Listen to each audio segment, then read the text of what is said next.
Yeah, boss of YouTube, 6fthax here. Have for you guys today a really good and really close Uber's Wi-Fi battle I had against Ace Chin and Nicholas. I got this match off of my Discord, so of course if you guys want to go check that out and you do enjoy the video, make sure to hammer that like button down below to answer the question of the day. Now I do plan to try and get back into streaming, hopefully this week or next week leading into March.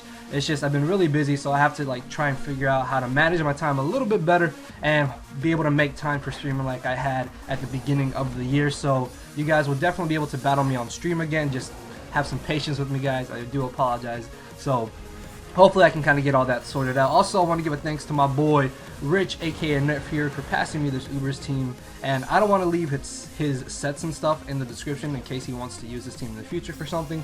So yeah, I hope you guys don't mind that. Now we're both going to be leading off with our Primal Groudons, as he actually Primal Evolves before I Primal Evolve, which had me thinking he's probably going to be faster than me just because this Groudon isn't running that much speed, and then he ends up outspeeding me here as he's going to go for the Stealth Rocks before I go for my Stealth Rocks.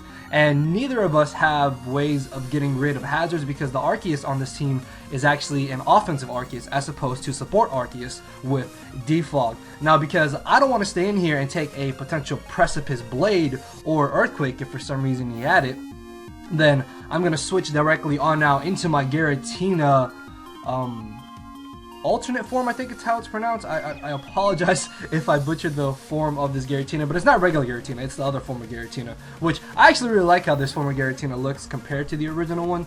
But either way, I'm pretty sure he's going to want to switch out here just because there's probably nothing that he can do to me. He can't hit me with Precipice Blade, and I resist Fire Punch if he has it, and if he stays in and tries to go for Stone Edge, he could miss, and then I just get off huge damage with a potential Shadow Ball or Phantom Force, Shadow Force, sorry, if I wanted to go for it. So I do go for the Thunder Wave, predicting him to want to switch into his Yveltal here, which is really great because now I'm going to be able to cripple this, except that it turns out to be a bulky variant is what I'm guessing because he's got leftovers instead of something like Life Orb, Choice Specs, or the Dread Plate.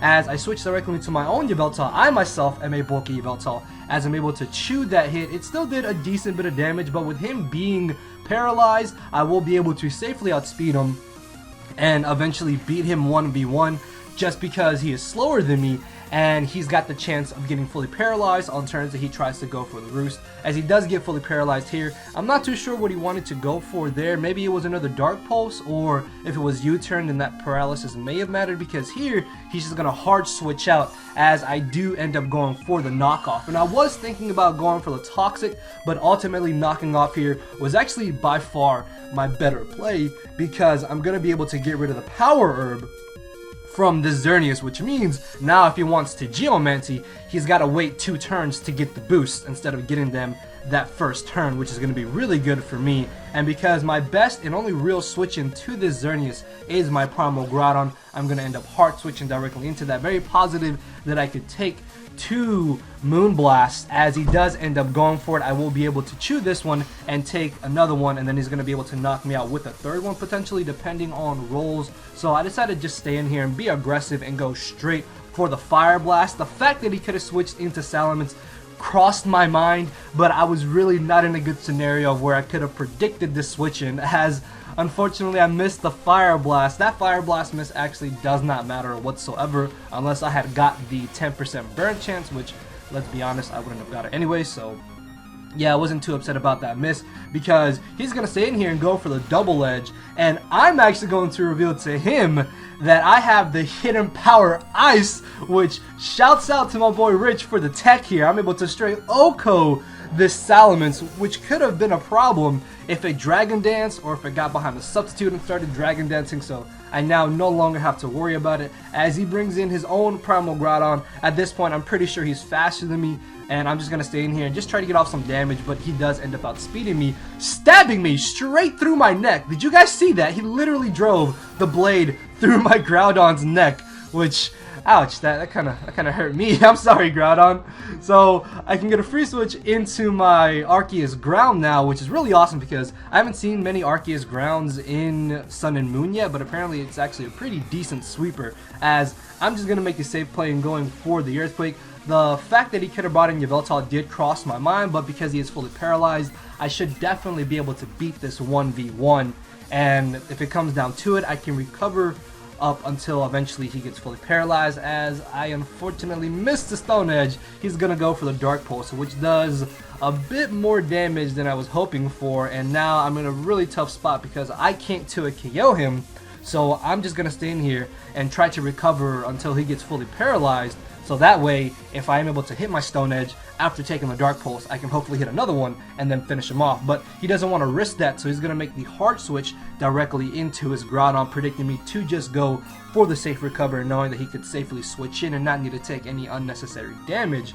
Now, I was really positive that this Earthquake was going to be able to knock out Groudon after the Stealth Rock switch-ins, but no, he's able to live on about like 5% HP and get off a huge hit with the Fire Punch in the sun. Luckily, I will be able to outspeed him and knock him out the next turn, but he's going to decide to save his Groudon for Death Fodder later in the match, I'm guessing.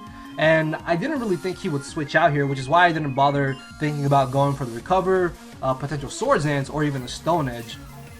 As in comes the Yveltal again. This is fine by me because with him being paralyzed, again, I can just recover up until he gets fully paralyzed, and unless he crits me or gets 2 crits in a row, then I'm pretty okay to do this. As he does unfortunately get fully paralyzed on the first turn, I can then now go for the Stone Edge, hopefully not miss, and be able to 2-hit KO this Yveltal. As I will be able to do that, he does unfortunately get fully paralyzed again.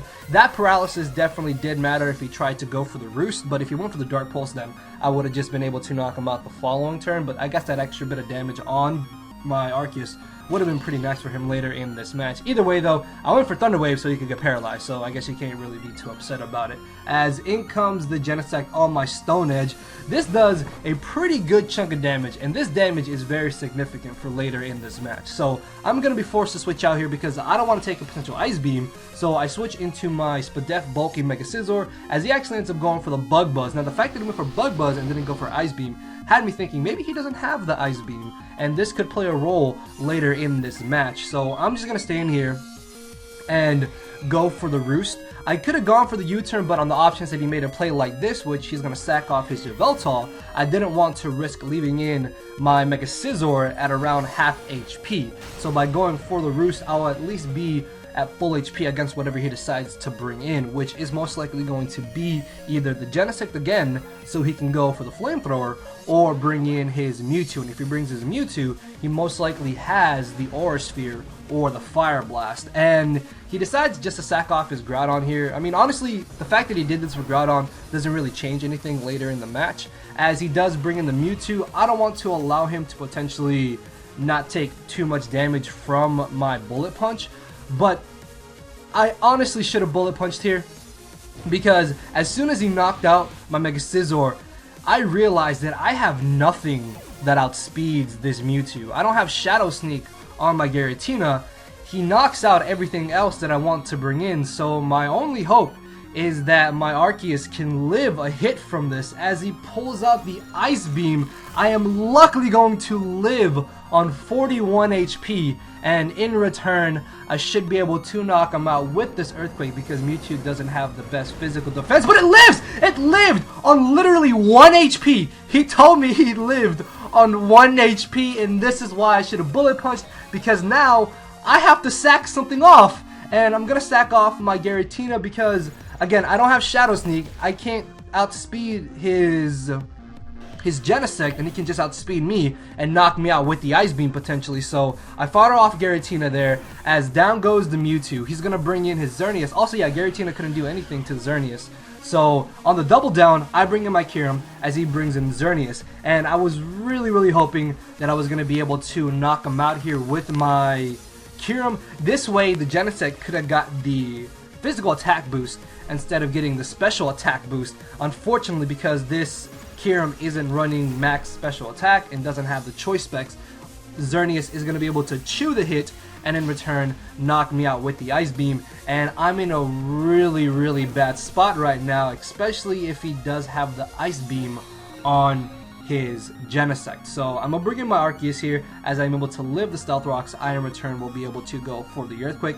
I could have maybe gone for the Recover there, but I didn't really think that it would be necessary for me to have that extra HP, just because either way at this point and at this low amount of HP, Genesect can easily just knock me out with any move that it wants to go for, and I'm pretty sure he's going to lock himself into the Ice Beam, which unfortunately with my Yveltal being physically defensive, I can't take a +1 Ice Beam, but he doesn't have the Ice Beam, but he does have the Bug Buzz. So as long as my Yveltal can live this Bug Buzz at +1 and he doesn't crit me, I should be able to still hopefully win this battle. So he still technically has a chance to win if he gets the crit here. So he goes for the Bug Buzz, thankfully doesn't crit me, and in return I'm going to be able to finish him off with the knockoff for the very narrow 1-0 victory in my favor. So luckily Yveltal was well trained and it didn't get critted, and I was able to just barely pull out the win. Again, really good game to Ace Trainer Nicholas. I don't know if he's got a YouTube or not, but if he does,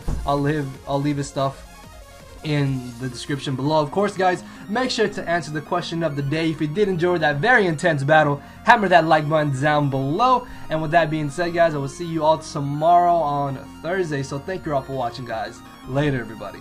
Cause my brain and heart are both tied in a knot, and this hinders me from crying a lot. This causing me to show no emotion. But when I said I cared, I wasn't joking. But I guess it's too late for me to become broken. For now, I'm living with no more pain, tears, or hoping. I'm just coasting. Yeah, I said I'm coasting. No more pain, tears, and hoping. For real.